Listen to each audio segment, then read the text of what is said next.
everyone, welcome to Vlogmas Day 8.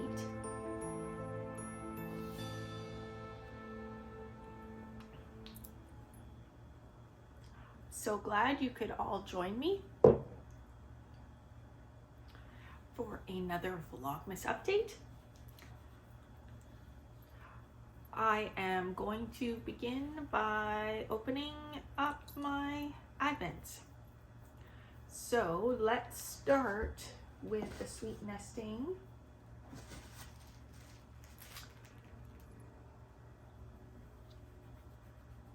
You're distracting me, friend. Let's start with the sweet nesting art yarn advent calendar. So far I've been getting some super interesting yarn in these packages, and it's been giving me some interesting ideas for things that I can do with it. Oh wow, that's really pretty.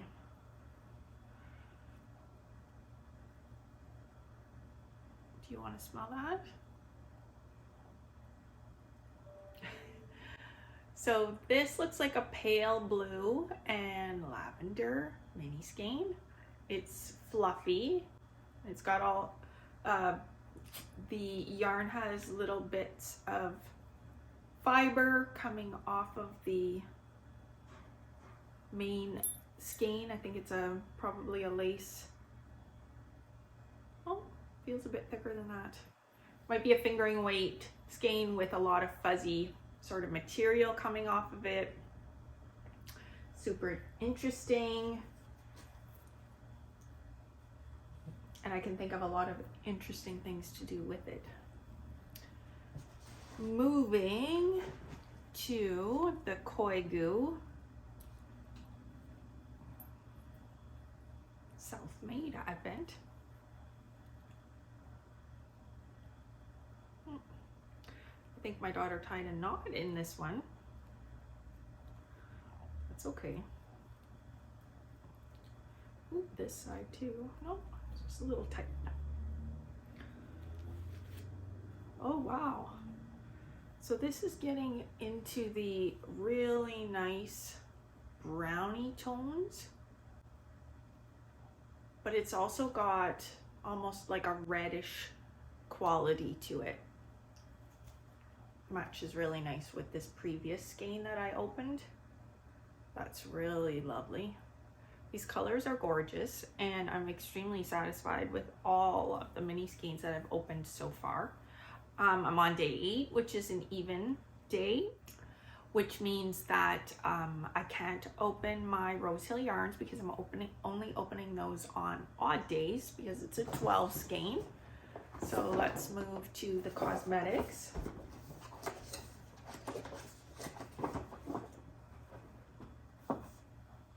Day 8. So this is an extra gentle milk soap with shea butter.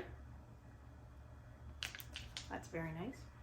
Oh, and I can smell it, and it does have a lovely scent. Sometimes instead of using those, I like to put them in my drawers. Just keep everything smelling nice and fresh.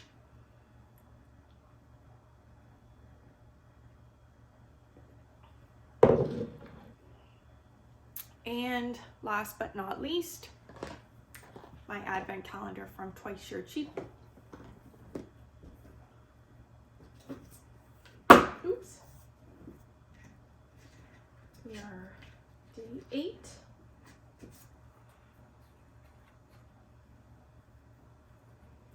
Don't lick it. My friend wants to smell everything.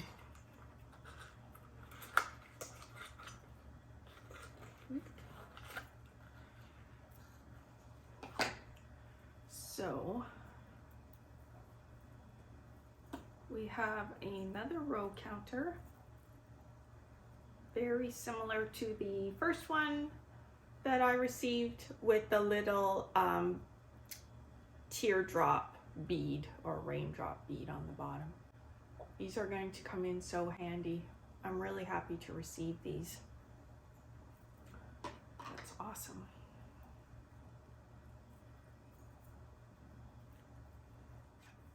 I do think I will be able to reuse this box. The box itself is really nice and sturdy with a magnetic closing, and all the boxes are in the internal boxes are in really good shape, even though I've opened them and closed them. So I feel like this is something I could definitely reuse.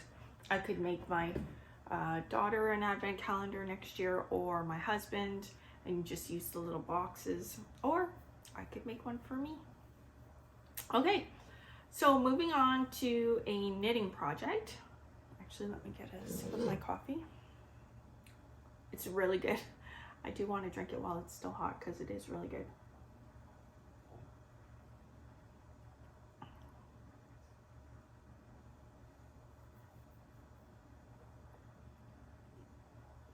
Okay, so moving on to a knitting project. So I think I had mentioned previously that part of my intentions for the new year was to kind of move away from jumping on the knit along bandwagon. There will be some exceptions to that, of course. I'm not going to say I'm never going to join a knit along, especially if the knit along goals mesh with my own personal knitting goals. I think that works great, of course. So one of the knit alongs that is coming up, it starts December 26th, is the, I want to say it properly,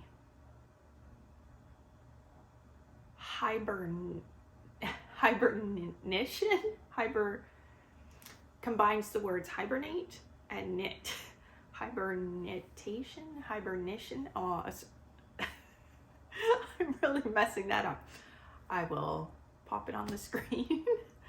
Anyways, that one is being run by Stephen West. I had talked in a previous Vlogmas episode about joining in with the shawlography knit along at a much later date than everybody else, and that project still isn't completed. But when I saw this one,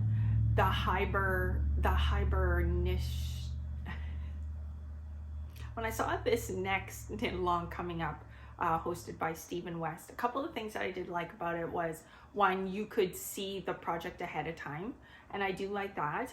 And then I also liked the way the yarn choices that he made will do the hard work of making the shawl interesting. So what I mean by that is, one of the items that I got for the knit along is this Zauberball, and it, as you can see, it's got barber pole striping, it's got various color changes.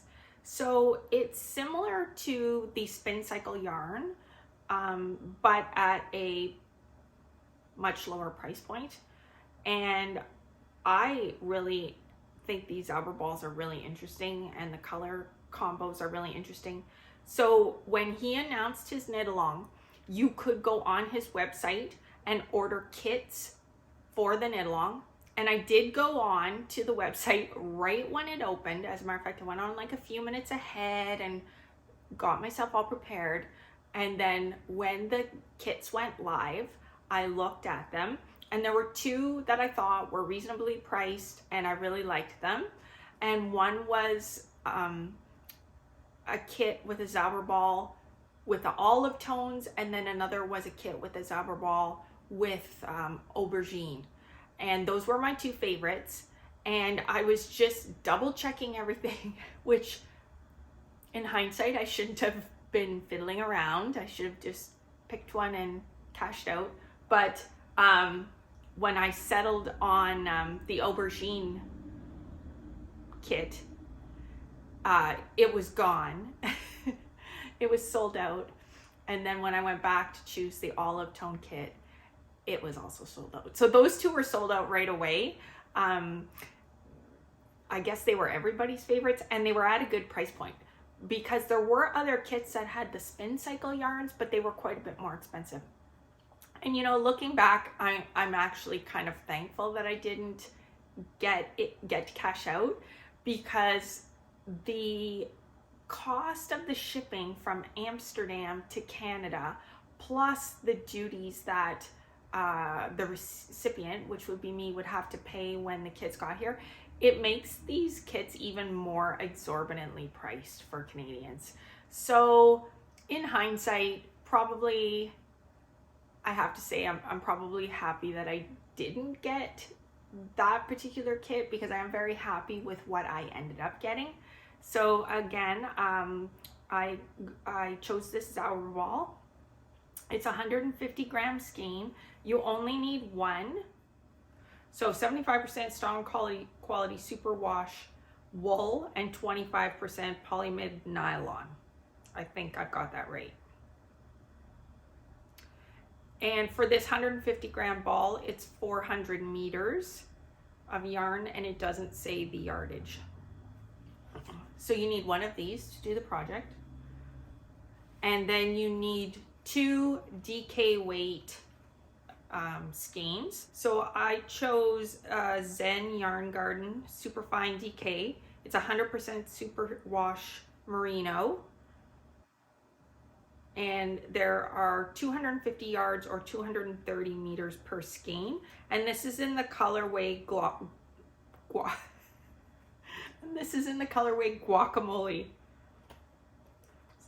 So I'm going to hold this up, but I don't know if you're really going to be able to see how rich the color is in this guacamole. Like, it's not just olive colored. When the light hits it, it's got a golden sort of underglow to it. That's really nice. So I'll hold it up and I hope that you can see it. And then I'll hold this all up together so that you can see it together. And I really think this is going to make a nice combination. So I'm really excited to start that. That starts on the 26th of December. I'm hoping that Stephen West will have videos like he did with the shawlography, outlining the steps to do to make the shawl. So I'm very happy about that. Okay.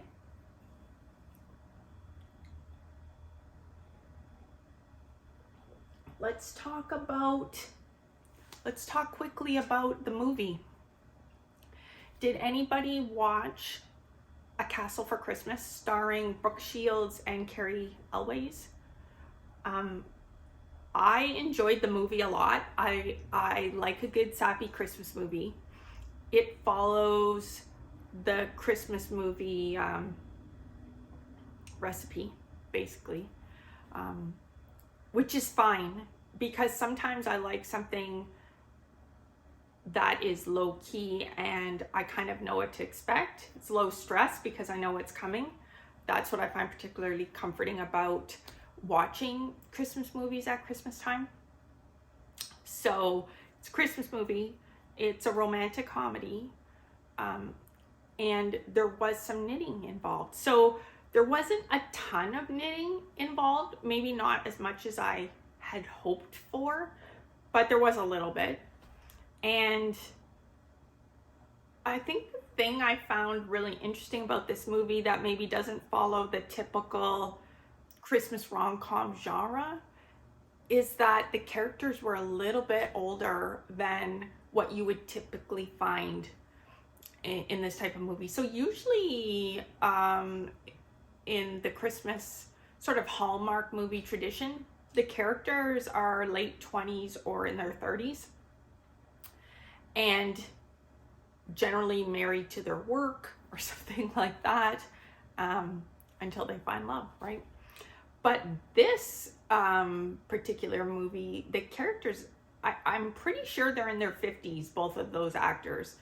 And that was kind of interesting and different. And I really, that appealed to me, that it wasn't just the typical romantic comedy, I guess, that it added that little extra twist. So let me know if you watched it and let me know what you thought of it. And I'd be super I would be super interested to hear your thoughts. So if you just want to put them in the comments, I read all the comments. I try and respond to all the comments, and I would be just super happy to hear what you have to say. Anyways, so my plans for today are to try to get some knitting done and to catch up on all the other Vlogmas episodes, because I love Vlogmas and I love getting to see a slice of all my favorite podcasters' lives. And I subscribe to a lot of knitting and fiber related podcasts, a lot, probably several hundred, which means I'm not always able to watch every episode of every podcast that I subscribe to. And certainly some appeal to me more than others based on the aesthetic or what projects they're working on. If somebody podcasts about something that I'm working on, then of course I'm more likely to catch that episode. But at Vlogmas, the episodes are a little bit shorter, and I do like to try to watch as much as I can. So tonight, that is my plan, is to do my best to catch up on my favorite Vlogmas episodes. So let me know if you're watching other Vlogmas episodes, and if you are, which ones do you like? I'd be interested to hear. Maybe there's some that I should be watching that I haven't been. Anyways, take care, and we will talk again soon. Bye.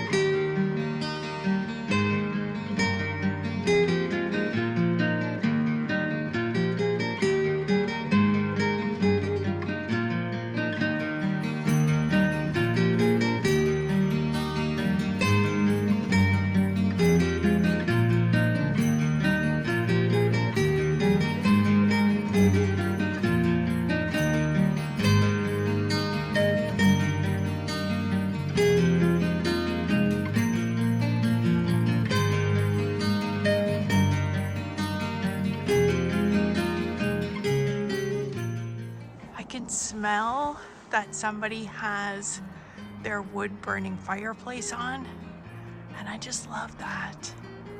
It smells so cozy. There's nothing like the smell of a wood burning fireplace. Oh, it smells so good.